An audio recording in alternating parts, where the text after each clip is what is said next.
Hello, नमस्कार दोस्तों। दोस्तों यूपीएससी के द्वारा अभी-अभी सीएपीएफ असिस्टेंट कमांडर की एग्ज़ाम कंडक्ट की गई है और उसके कॉन्टेक्स्ट में हम लोग आज की क्लास के अंदर हिस्ट्री कल्चर में कैसे सवाल पूछे गए हैं उसका एनालिसिस करेंगे। तकरीबन आप आइडेंटिफ़ाई करोगे तो 17 के आस-पास हमको क्वेश्चंस मिल जाएँगे जो हिस्ट्री और कल्चर के ऊपर से है और कुछ क्वेश्चंस की झांकी लेने की कोशिश करते हैं।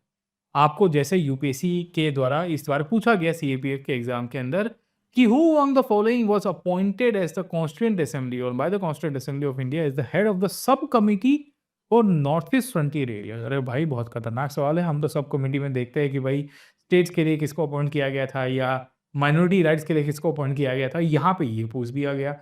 या आपको बुक के नाम के अंदर सूफी लिटरेचर में जो मकतूबत आता है, मकतूबत की थीम पूछी गई है और आपको थीम के अंदर से आइडेंटिफाई करके बताना है कि भाई कसूल मजद या आपकी फवल फौद सियारू रौरिया मकतूबत इमाम रब्बानी, उसकी थीम क्या है ना, वो छोड़ दीजिए। आपको पूछा जाता है ओल्ड चिकी स्क्रिप्ट के बारे में आप क्या जानते हो सर, ठीक है। और क्या ये 200 साल कंप्लीट कर रही है और क्या संथाली लैंग्वेज के लिए डेवलप की गई है। एक एक करके इन सब का सॉल्यूशन लेंगे। पर वीडियो में आगे चलने से पहले अगर आपने मुझे फॉलो नहीं किया है तो आप मुझे ज्वाइन कर सकते हो ऑन अकेडमी। ये क्यूआर कोड को स्कैन करेगा, आपको सीधा हमारे लैंडिंग पेज के ऊपर लेके जाएगा। खैर दोस्तों, यूपीएससी सीएससी की तैयारी जो है बड़ी इंटरेस्टिंग रही है और हमने इस बार तो ऑल इंडिया रैंक वन भी प्रोड्यूस किया है, तो ये दर्शाता है कि हम क्या क्वालिटी दे रहे हैं। आपके लिए एक बहुत बेहतरीन अपॉर्चुनिटी है अनअकैडमी प्लेटफॉर्म पे जुड़ने के लिए। अब आप पूछोगे मुझे क्यों सर, ठीक है। तो देखिए, हमारी एक सब्सक्रिप्शन चलती है जिसे हम लोग कहते हैं अनअकैडमी प्लस, जहाँ हम लोग लाइव क्लासेस और हैंडआउट तो लेते हैं। आपको प्रैक्टिस वाली सेक्शन भी मिल जाएगा, डाउट सॉल्विंग मिल जाएगा और उसके साथ-साथ एक और हमारा वी विल सी की क्या कह सकते हैं कि ऑप्शन अवेलेबल है जिसे हम लोग कहते हैं आइकॉनिक। ये आइकॉनिक में आपको मेंटरशिप मिलती है। ये मेंटरशिप के अलावा बहुत बार कैंडिडेट्स हमको पूछते थे, स्टूडेंट्स हमको पूछा करते थे कि सर टीचर के साथ आपके साथ कनेक्ट करना हो, वन टू वन हम लोग को डाउट सॉल्व करना हो तो कैसे करेंगे? तो भाई देखो, उसका भी सॉल्यूशन हम आपके लिए लेके आ गए हैं। हम आपके लिए लेके आए हैं one to one mentorship with educators. जी हाँ, मैं फिर से कह रहा हूँ एजुकेटर्स के साथ, राइट? तो ये हमारा आइकॉनिक प्रो सब्सक्रिप्शन है जहाँ आप एजुकेटर्स के साथ वन टू वन डिस्कशन कर सकते हो। हम लोग वीकली कॉल इसके अंदर नॉर्मली शेड्यूल करते हैं, वीकली बाई वीकली। या आप हमारे मेंटर्स के साथ आप हर तीसरे चौथे दिन पे कनेक्ट हो सकते हो। आपको ऑप्शनल का सब्सक्रिप्शन इसके अंदर से मिल जाएगा और आपको हमारी टेस्ट सीरीज़ का इंक्लूडिंग इवैल्यूएशन जो है, जो physical copy we will see की, वो भी आपको यहाँ पे मिल रहा है, राइट? तो एट 74,999 इनफैक्ट ये जो डिस्कशन है this is with one of our students only जिसके साथ हम लोग चर्चा कर रहे हैं, जहाँ वन टू वन मेंटरशिप आपको मिल जाती है। आपको टीचर के साथ भी मिल जाती है और साथों के साथ मेंटर्स के साथ भी मिल जाती है, राइट? ओके। आपको 12 के आसपास ऑप्शनल सब्जेक्ट जो अनअकैडमी के लाइव और रिकॉर्डेड चलते हैं उसमें भी आपको एक्सेस मिलेगा। और ये अभी इंट्रोडक्टरी ऑफर है। 74,999 के अंदर हम आपको कवरेज देंगे, क्लासेस से लेके सब कुछ वन स्टॉप सॉल्यूशन, है ना? तो आपकी और हमारी लाइव डिस्कशन होगी सर। आप कोई भी प्रकार के डाउट्स होगी, क्वेरी होगी, पर इसमें आप ज़रूर से जॉइन करिएगा क्योंकि अभी अभी इसके अंदर खाली 30 ही सीट अवेलेबल है सर, ठीक है? और सब्सक्रिप्शन के लिए आप ये कोड यूज़ कर सकते हो PN live. Only 30 seats available and you can use this code PN live, जहाँ आप सीधा मेंटरशिप के थ्रू हमारे साथ जुड़ पाओगे, राइट? तो ये पूरा आपको आइकॉनिक प्रो का ऑफरिंग है। आप ज़रूर से इसके अंदर जॉइन करिए सर, ठीक है? और आपको बहुत बेहतरीन से बेहतरीन हम रिज़ल्ट निकलवाने की भी कोशिश करेंगे, है ना? तो जॉइन करेगा अनअकैडमी। हमारी नई बैचेज़ आगाज़ है, नींव है, ये सब शुरू हो चुकी है और इसके लिए आपको बड़ा लाभ होगा। ख़ैर, अब चल जाते हैं एक-एक करके क्वेश्चंस के ऊपर से और सॉल्यूशन लाने की कोशिश करते हैं। जैसे पहला सवाल आपको पूछा गया था कि ओल्ड चिकी स्क्रिप्ट के बारे में क्या ऑप्शन सही है सर, ठीक है? क्या गवर्नमेंट ने इसके 200 ईयर सेलिब्रेट किए हैं? तो अगर आप सबको पता होगा कि ये गलत है। इसके 100 ईयर्स से सेलिब्रेट, इनफैक्ट इसके ऊपर मैंने करंट अफेयर्स के ऊपर वीडियो भी बनाया था और आप सबने देखा होगा मई महीने के अंदर ही हमने इसकी डिस्कशन की थी। इसके 100 ईयर्स कंप्लीट हो रहे हैं, ना कि 200 ईयर्स सर, ठीक है? तो ओल्ड चिकी स्क्रिप्ट के कंटेक्स्ट में आपको एक चीज़ क्लियर हो जानी चाहिए कि only 100 years have been completed, not 200 years sir, ठीक है? तो ये पहला स्टेटमेंट तो आपका गलत हो जाएगा। दूसरा देखोगे it has been used for Santhali language, तो yes this is used for Santhali language. तो संथाली भाषा के लिए ये यूज़ हुआ है, संथाली की खुद की स्क्रिप्ट नहीं हुआ करती थी इसके लिए।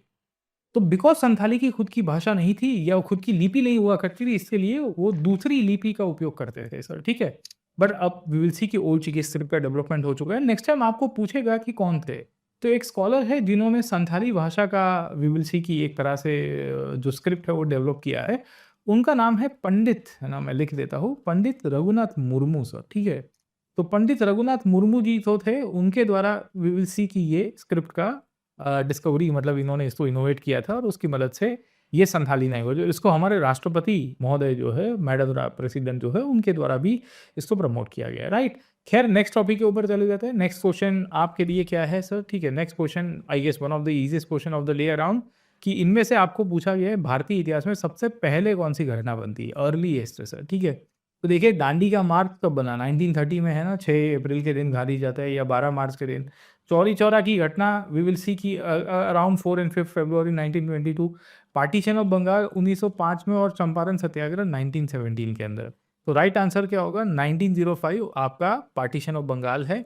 One of the most easiest question of the day around. देखो इसमें ना तकरीबन 17 सवाल थे, तो सबके सब सवाल तो मैं सजेस्ट नहीं करूंगा कि डूएबल है, क्योंकि सब क्वेश्चंस में कुछ ना कुछ तो डिस्क्रिपेंसी और डाइकोटोमी हमको मिलती रहेगी, right. But majority of the questions were doable around, और उनमें से ये सवाल मुझे लगता है कि one of the most doable question के रूप में आपको मिलता रहेगा सर, ठीक है।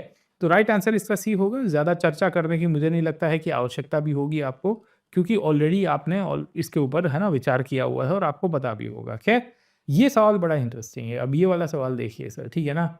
आपके सामने स्क्रीन के ऊपर आपको पूछा गया है, क्या पूछा गया है? आपको पूछा गया है कि consider the following statement, the first book in the Tamil script was printed in 1578। अब देखिए तमिल लैंग्वेज तो सबसे पुरानी है, मतलब वन ऑफ द ओल्डेस्ट है, संगम पीरियड से ही हम लोग को देखने को मिल जाती है, राइट और रॉन्ग सर, ठीक है। दूसरा आपको पूछा गया है the first printing press at Bombay was imported from England with the efforts of Bhimji Parikh. मतलब भीमजी परीख कौन हुआ करते थे बॉम्बे के अंदर? ये इंडिया के केस में, हिस्ट्री के केस में आपको ये चीज़ आपको पूछी गई है सर, ठीक है। अब इसके केस में क्या सही है? क्या first book in the Tamil script was printed in 1578? क्या ये स्टेटमेंट सही है? तो जी हाँ, ये स्टेटमेंट एब्सोल्युटली सही आपको देखने को मिलता है सर, ठीक है। एक किताब है जिसका नाम है थम्बीरन, थम्बीरन वनक्कम सर, ठीक है। ये थम्बीरन वनक्कम करके जो बुक है, ये 1578 के अंदर विल सी की प्रिंट की गई थी। अब प्रिंट कौन? क्योंकि भारत में पोर्चुगीज प्रिंटिंग लेके आ चुके थे, उसके बाद हमें पता चलता है कि ये सब चीज़ें, इनफैक्ट ये प्रिंट करने वाला भी पोर्चुगीज ही था, याद रखिएगा सर, ठीक है। तो आपको ये इनडायरेक्टली पूछा जा सकता है कि भाई किसने प्रिंट किया था सर, ठीक है। तो ये पोर्चुगीज मिशनरीज जो थे ना भारत के अंदर, वो लोग ये प्रिंटर लेके आए थे रेनेसो पीरियड के बाद वाले पीरियड में, तब ये आपको चीज़ें देखने को मिल जाती है सर, यही पॉइंट। तो ये सही है, ये क्लियर है, राइट। दूसरा है the first printing press at Bombay was imported from England from the efforts of Bhimji Parekh, by the efforts of Bhimji Parekh sir, ठीक है। अब देखिए कि बॉम्बे के अंदर प्रिंटिंग प्रेस का मशीन लाना, ये बेसिकली आप सबको पता होगा कि बॉम्बे जो है वो ईस्ट इंडिया कंपनी की कॉलोनी हुआ करती थी, राइट। और कंपनी की कॉलोनी के नाते वहाँ पे इंग्लैंड के साथ लेना देना ज़्यादा था सर, ठीक है। तो उस कंटेक्स में भी अगर आप आइडेंटिफाई करोगे तो एक व्यापारी थे जिनका नाम था भीमजी परेख। ये टू मच फैक्चुअल है, अब बहुत लोगों को मतलब तुक्के से सही होगा, कुछ लोग रिव्यू करके रखेंगे और इसको लिव कर देंगे टाइम बीइंग भी सब, ठीक है। तो ये इजी क्वेश्चन नहीं है, कंपैरेटिवली ओल्ड सी की स्क्रिप्ट वाला मुझे इजी लगा सर, ठीक है। और इस पेपर का सबसे धांसू क्वेश्चन मुझे कोई लगता है तो मुझे ये वाला लगता है। अब आप पूछोगे क्यों ये वाला है सर, ठीक है। तो देखिए इस क्वेश्चन के अंदर आपको 4 किताबें दी गई है, राइट, है ना। कशफुल मजूब, है ना, फवाई फौद फवाइल अदफौद सर, ठीक है, सियारुल औलिया या मकतूबल इमाम रब्बानी सर, ठीक है। और उसके बाद nature of composition, nature of composition का मतलब होता है कि इसमें क्या चीज़ लिखी गई है एक्जैक्टली, इनकी थीम क्या है, आपको आइडेंटिफाई करके बताना है sir, getting a point, okay. अब आप थोड़ा बहुत चीज़ें इतिहास के रूप में आइडेंटिफाई करने की कोशिश करोगे ना, तो ये बड़ा इंटरेस्टिंग किताब है जिसका नाम है सियारुल औलिया। सियारुल औलिया जो है ना, ये मूलतः से सूफी संतों के बायोग्राफी है सर, ठीक है। और अगर आपको पता होगा तो उस पीरियड के अंदर आमिर खुसरो ने इसको मिडीवल इंडिया में कंपोज किया था। खुसरो के द्वारा क्यों कंपोज किया गया था? क्योंकि अगर आपको खुसरो का इतिहास पता होगा तो खुसरो वाज अ फॉलोअर, है ना, ही वाज द फॉलोअर। किसके फॉलोअर हुआ करते थे? तो Khusro was follower of Nizamuddin Auliya sir, ठीक है। तो सी का 1 आता है, ये क्लियर है। अब सी का 1 जहां-जहां आएगा वो आपका राइट आंसर होगा सर, ठीक है, राइट, ओके। आइदर ए और सी के रूप में होगा। खैर यहाँ अंडरलाइन किया हुआ है पर मैं आपको टीम के रूप में बताने की कोशिश कर रहा हूँ, राइट। उसके बाद देखने की कोशिश करोगे, एक है मकतूबत ए इमाम रब्बानी सर, ठीक है। Understood this part, okay. Maktubat e Imam Rabbani की जो कहानी है ना सर, गेटिंग पॉइंट, ओके, वो बड़ी इंटरेस्टिंग है। क्यों इंटरेस्टिंग है? क्योंकि उसके अंदर आपको शेख अहमद सरहिंद की कहानी आपको मिलेगी। अब ये कौन थे? शेख अहमद सरहिंद सर, ठीक है? तो वो भी सूफ़ी हुआ करते थे, राइट? तो अगर आपको पता है कि सी का 1 है और डी का 3 है, तो फिर सी 1 डी 3 बाकी कोई ऑप्शन तो बचते ही नहीं है सर, ठीक है? और फिर ए का 2 और बी का 4 हो जाएगा। ए का 2 का मतलब होता है कशुल कज़ूक सर, ठीक है? और बी का 4 होगा जो बेसिकली निज़ामुद्दीन औलिया के द्वारा फ़वाद ए अल-फ़ौद नाम की साथ पूरी लिंकेज आपको मिल जाती है sir, getting my point, okay? मूलतः से ये जो सवाल है this is related to something called as मकतूबत। मकतूबत एंड मालफूज़त, है ना? मैंने शायद आपको पढ़ाया हुआ है सर, ठीक है? ये वो टेक्स्ट है जो सूफ़ी टेक्स्ट हुआ करती थी, सूफ़ी संतों के द्वारा लिखी गई है, बायोग्राफ़ीज़ के केस में है, लेटर्स के रूप में है, अपने फ़ॉलोअर्स को उन्होंने एड्रेस किया था उसके रूप में है, वहाँ से ये पूछा गया है एंड इसको भी मैं टफ़ कैटेगरी में ही डालूँगा। I will not put it in the easy category around क्योंकि ये काफ़ी जटिल सवाल है सर, ठीक है? तो राइट आंसर इसका सी होगा, राइट आंसर इसका सी होगा। 2413 will be the correct answer around. खैर नेक्स्ट क्वेश्चन के ऊपर चले जाते हैं। नेक्स्ट क्वेश्चन मुझे लग रहा है कि कंपैरेटिवली काफ़ी ईज़ी है। ईज़ी क्यों है? क्योंकि विजयनगर एम्पायर से पूछा हुआ है। वो भी एक ऐसी सिस्टम जिसे हम लोग कहते हैं अमार नायक सिस्टम जिसके बारे में हम लोग बहुत सारा पढ़ते हैं। अब देखिए पूछा क्या गया है? नॉट करेक्ट पूछा है, पहले पढ़ लीजिएगा वरना कन्फ्यूज़ हो जाओगे, राइट? पूछा गया है कि the amara nayaka system was a major political innovation of Vijayanagara. Yes, this is correct. The nayaks were military commanders who were given territories. Yes, वो आमरम के रूप में मिलती थी, लैंड के रूप में, ये भी सही है। The amara nayaks collected taxes and retained part of revenue, ये भी सही है सर, ठीक है। चौथा क्या है कि the territories held by amara nayaks were hereditary and therefore non transferable. No, they were transferable, they were non hereditary. In fact राय यानी कि अगर राजा चूज करेगा उस दिन उनका ट्रांसफर हो जाएगा। कृष्णदेव राय के समय पे ये बहुत सारे पोर्चुगीज लोग आए थे। इन पोर्चुगीज़ के बारे में बहुत स्पेसिफिकली चीज़ें लिखी गई है और उसमें वहाँ तक बात लिखी गई है कि ये पोर्चुगीज़ ने ऑब्ज़र्व किया है कि भई कृष्णदेव राय ने बहुत लोगों के आमरम यानी कि बेसिकली जो आपके नायक्स हुआ करते थे, मिलिट्री कमांडर्स थे, उनसे उनकी टेरिटरी छीन भी ली थी, राइट? इनफैक्ट यही नायक्स जो थे आगे जाके देखोगे तो अपना एम्पायर का डिसइंटीग्रेशन होने के बाद अपने आप को इंडिपेंडेंट भी कर देंगे सर, ठीक है ना? तो उनमें से ही अराविडू डायनेस्टी और फिर डिक्लाइन होना शुरू हो गया, राइट? तो राइट आंसर इसका डी होगा, याद रखिएगा इसका राइट आंसर डी होगा। You should be clear about it. खैर नेक्स्ट क्वेश्चन के ऊपर चले जाते हैं। नेक्स्ट क्वेश्चन भी बड़ा इंटरेस्टिंग है। नेक्स्ट क्वेश्चन में आपको क्या पूछा गया है? आपको पूछा गया है कि which of the following is an offshoot of the Chaitanya tradition. क्या पूछा गया है? चैतन्य ट्रेडिशन के कंटेक्स्ट में सर, ठीक है। Originating in Nadia in Bengal and followed by Hindu and Muslim. अब देखिए चैतन्य ट्रेडिशन मतलब चैतन्य महाप्रभु का एक ट्रेडिशन है जिन्होंने गौड़ीय वैष्णविज्म दिया सर, ठीक है। पर खासियत आपको ये मिल जाती है कि गौड़ीय वैष्णविज्म जो है वो खाली और खाली चैतन्य महाप्रभु और भक्ति ट्रेडिशन है। यहाँ हिंदू मुस्लिम दोनों की कहानी मिल गई है सर, वेरी पॉइंट, ओके। तो गौड़ीय वैष्णविज्म तो नहीं आएगा सीधे सीधे तौर के ऊपर। दूसरा है एक शरण धर्म, ये तो गुरु शंकर देव की कहानी है। शंकर देव बेसिकली अगर आपको पता होगा श्रीमन शंकर देव भक्ति संत हुआ करते थे, आसाम से बिलोंग करते थे, तो ये ए और सी तो ऑटोमेटिकली निकल जाता है। So A and C automatically comes out sir, ठीक है। दूसरा आप देखोगे तो एक दिया गया है सहजिया। अब देखिए सहजिया वैष्णवाई ट्रेडिशन ही है, बंगाल के केस में ही देखने को मिल जाता है, पर उसमें हिंदू मुस्लिम की नहीं है। बाउल एक ऐसा फोक ट्रेडिशन है बंगाल में जो बेसिकली पानी में ट्रैवल करते हुए ये मछुआरे आपको देखने को मिल जाते हैं sir, getting my point, okay. और बाकी सारी जो ट्रेडिशंस है उसके से लोकगीत के साथ में आपको बहुत भर-भर के देखने को मिल जाता है sir, getting my point, okay. और खासियत आपको ये भी मिल जाती है कि बंगाली वैष्णविज़्म और सूफीज़्म, खास करके बंगाल में जो मुस्लिम कम्युनिटी है, वो भी इसको फॉलो करेगी, राइट? तो इसका राइट आंसर डी होगा। No doubt it is impacted by Chaitanya Mahaprabhu, but then Hindu Muslim confluence के रूप में भी आपको ये ट्रेडिशन मिलता रहेगा, राइट? इसका नाम क्या है? बाउल। याद रखिएगा बाउल इज अ ट्रेडिशन जो हमारे लिए इंपॉर्टेंट हो जाता है। खैर नेक्स्ट क्वेश्चन के ऊपर चले जाते हैं। ये भी बड़ा जहरीला सवाल था, जिंक के ऊपर पूछ दिया। पता नहीं यूपीएससी क्या पूछना चाहता है और क्या देखना चाहता है सर, ठीक है। आपको क्या पूछा गया कि zinc was present with zinc was present mixed with ores of copper, lead and silver. Basically it is related to Zawar mines. ये जावर माइंस आप सबको पता ही होगा, राजस्थान के अंदर आया हुआ है और उसके केस में आपको जिंक माइनिंग के ऊपर से पूछा गया, मतलब ज्योग्राफी हिस्ट्री का मिक्सचर है सर, ठीक है, राइट। अब ये भी बड़ा जहरीला है क्योंकि it's not easy for the candidates to answer around, right. तो जिंक के ऊपर है। तीसरा आप देखोगे तो by 14th century zinc became to be isolated by distillation method. क्या ये सही है? जी हाँ, ये सही है। क्यों? क्योंकि आप देखिए मेटलर्जी के केस में और साइंस एंड टेक्नोलॉजी का प्रोग्रेस होना शुरू हुआ था सल्तनत के पीरियड में सर, ठीक है। और उसमें डिस्टिलेशन करके उसको आइसोलेट किया जाने की शुरुआत हो जाती है sir, getting my point, okay.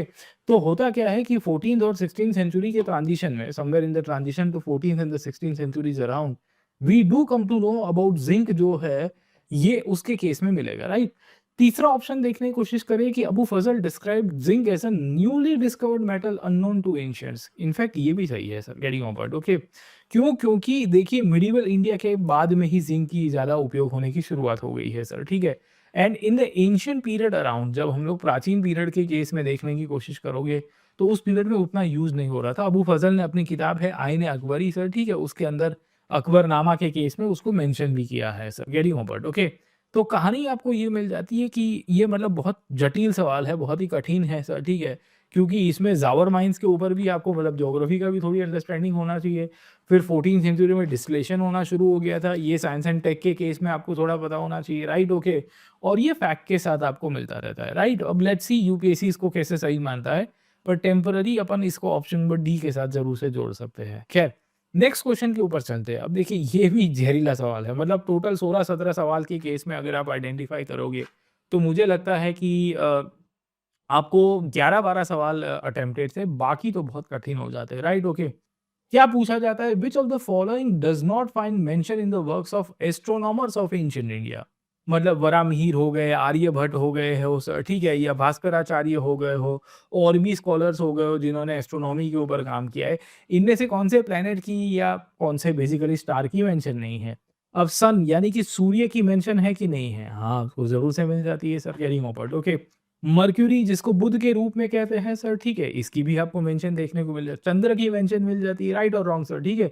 Venus जिसको हम लोग शुक्र कहते हैं सर, ठीक है, उसकी भी मेंशन मिलेगी। यूरेनस की कहानी ऐसी है कि इट इज़ नॉट मेंशन। अगर आपको पता होगा, हम कहते हैं ना कि my very educated mother just show us 9 planet, कि मर्क्यूरी, वीनस, उसके बाद आप देखने की कोशिश करोगे my very educated mother earth की कहानी आ जाएगी सर, ठीक है। एंड देन मतलब मार्स से शुरू हो जाएगा और उसके बाद एक-एक करके हम लोग आइडेंटिफ़ाई करेंगे। But you try to understand कि इसमें जो पीछे के प्लैनेट्स हैं, ख़ासकर यूरेनस है, प्लूटो है, नेपच्यून है, वो प्राचीन भारत में थे ही नहीं। इवन उसको आधुनिक काल में ऐड किया गया है। इनफैक्ट अभी प्लूटो को लेके तो काफ़ी डिबेट भी चली थी सर, ठीक है। तो आपको जो ट्रेडिशनल नाम मिलते हैं प्लैनेट्स के, वो कौन से हैं? आपको सूर्य मिलता है, आपको चंद्र मिलता है, राइट? आपको मंगल मिलता है, मार्स को हम लोग मंगल कहते हैं। इसके लिए हमने जो मिशन भी लॉन्च किया उसका नाम था मंगलयान सर, ठीक है। आपको बुध मिल जाता है, जिसके कॉन्टेक्स्ट में मैंने आपको बताया मरकुरी को बोलते हैं, राइट? आपको बृहस्पति, जुपिटर जैसे प्लैनेट्स आपको मिल जाएँगे, राइट? आपको शुक्र मिलेगा, शनि मिल जाएगा sir, getting about, okay? But you do not find Uranus in ancient astronomy. Uranus is more of a later addition, जिसको हम लोग धीरे-धीरे करके डिस्कवरी के बाद देखते हैं सर, ठीक है?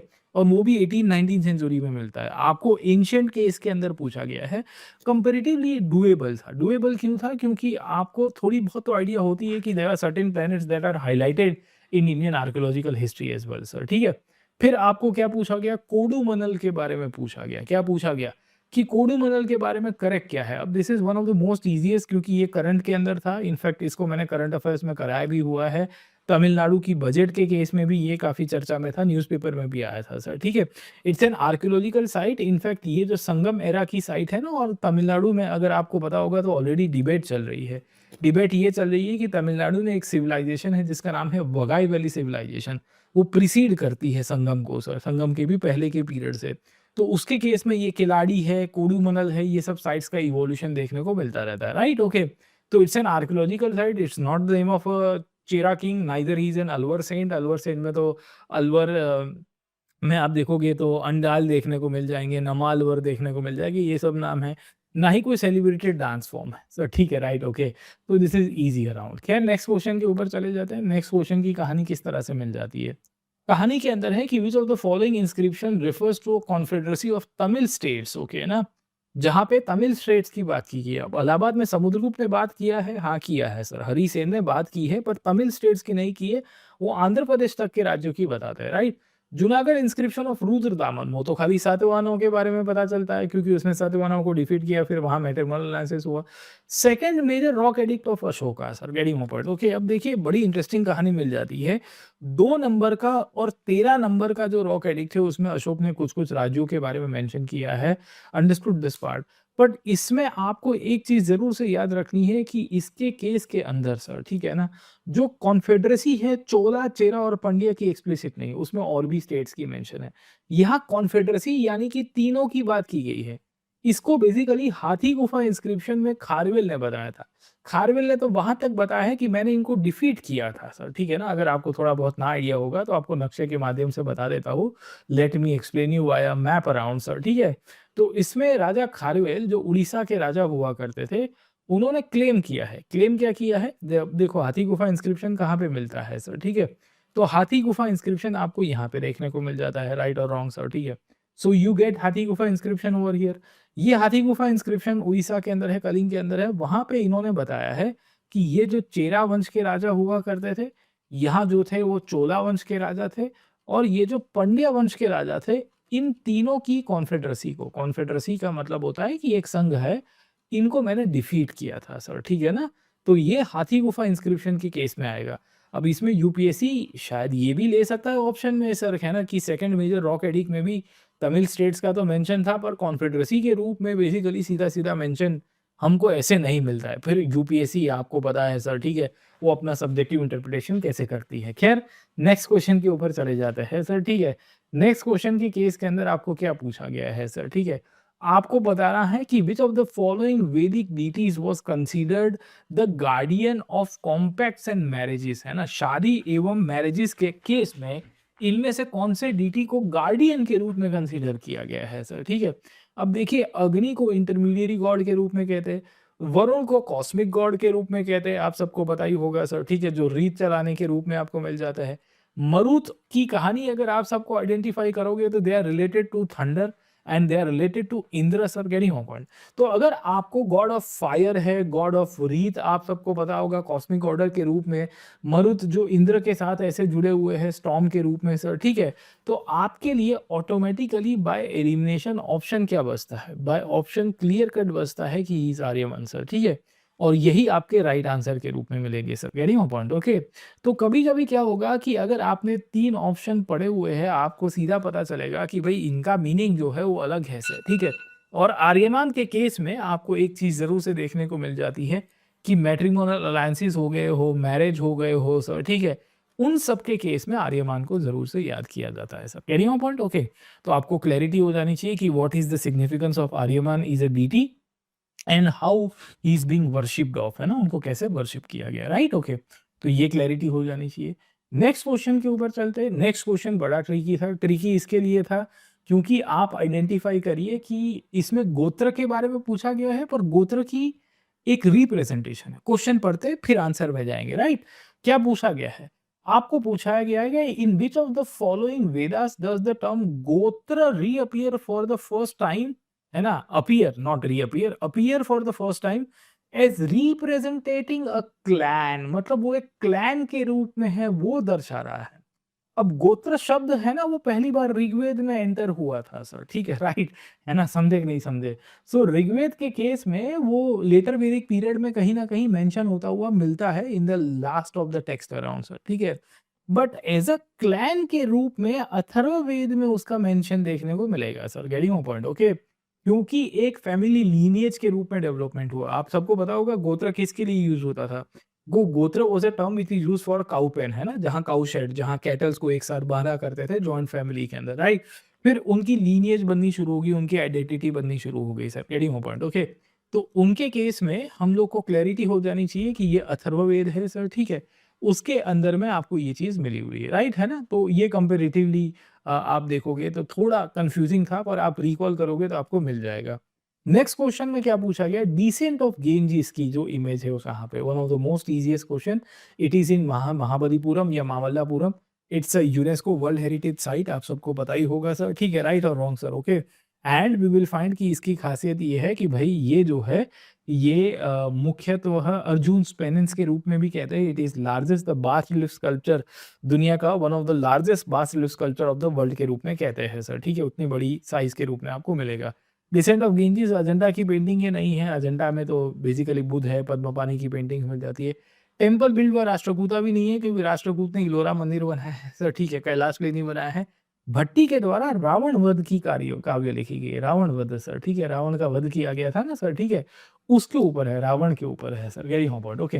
तो ये भी नहीं है, तो ये ईज़ीएस्ट है, मुझे लग रहा है 37 का ये है, मेजॉरिटी वाज़ डूएबल। इनफैक्ट ये तो सबसे easiest questions of the day के अंदर से आपको मिलता रहता है। खैर, नेक्स्ट एक और ईज़ीएस्ट क्वेश्चन मॉडर्न हिस्ट्री के ऊपर से पूछा गया है। Who among the following congressman was not a member of no changers? समझे कि नहीं समझे? Very important, okay. Who among the following congressman was not a member of no changers? मतलब प्रो चेंजर कौन था सर? ठीक है। नो चेंजर का मेंबर नहीं हुआ करते थे sir. Rajagopalachari, yes he was a member. Rajendra Prasad, yes he was a member. Vallabh Bhai Patel, yes he was a member. Vittal Bhai Patel was basically not a member of, basically he was the member of Pro Changer sir, ठीक है? तो because he was a pro changer आपको पूछा गया है pro changer sir, ठीक है?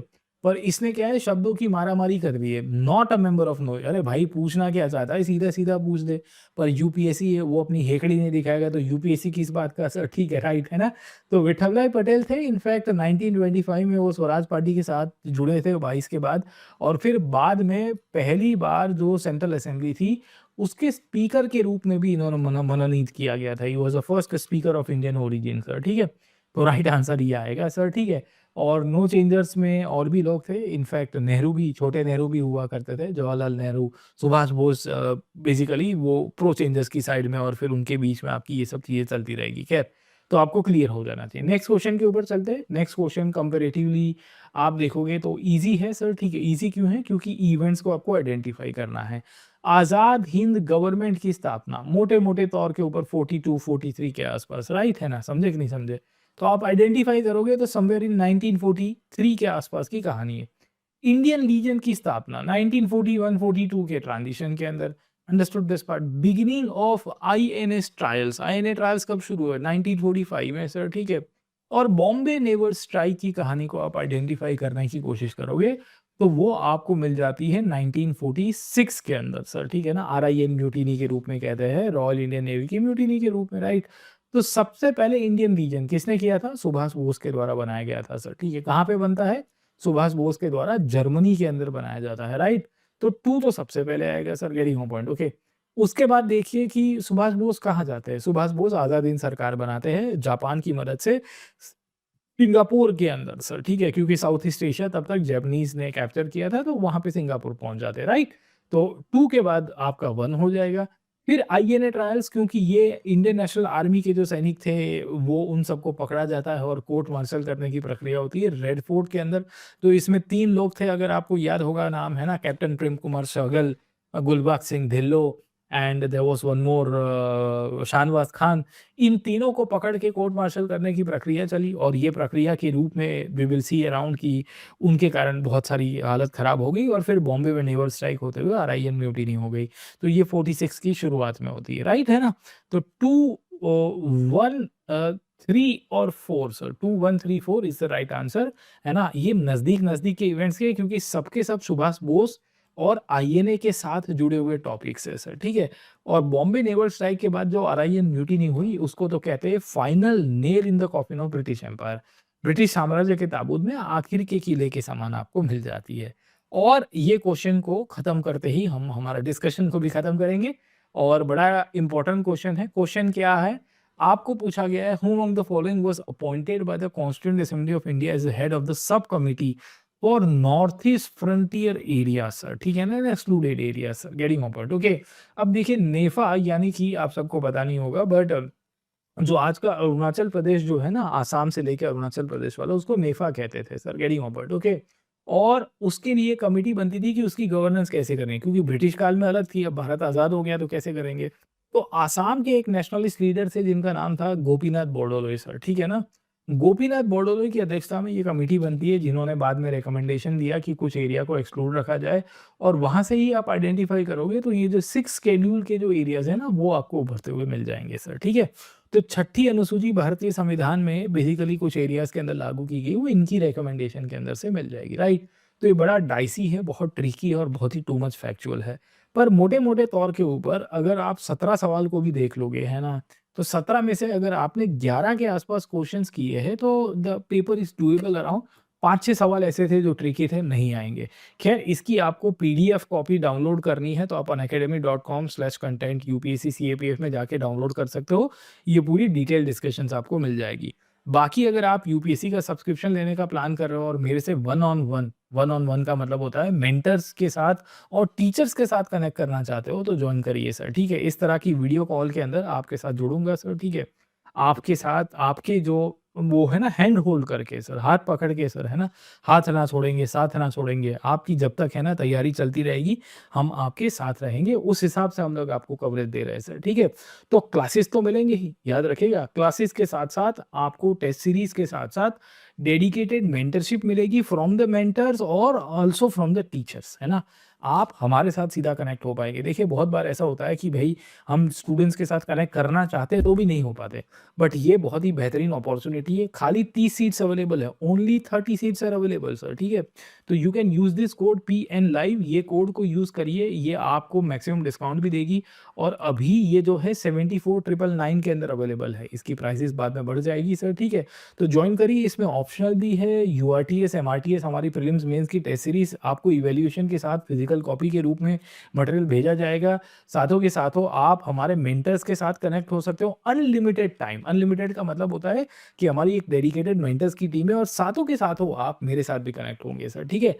तो आपको ड्यूअल मेंटरशिप मिलेगी। हमारे मेंटर्स के द्वारा भी मिलेगी और टीचर्स के द्वारा भी मिलेगी सर, एजुकेटर्स के द्वारा भी मिलेगी, राइट? और आपको ऑप्शनल भी मिल रहा है। 12 ऑप्शनल का कवरेज हम लोग आपको दे रहे हैं। कुछ लाइव है, कुछ रिकॉर्डेड है। आपको लिंक डिस्क्रिप्शन के अंदर मिल जाएगी और इस क्लास की पीडीएफ भी डिस्क्रिप्शन बॉक्स के अंदर मिलेगी, ठीक है? तो एक और इंटरेस्टिंग सेशन के साथ आपको वापस मिलूँगा। तब तक के लिए thank you very much. Let's crack it.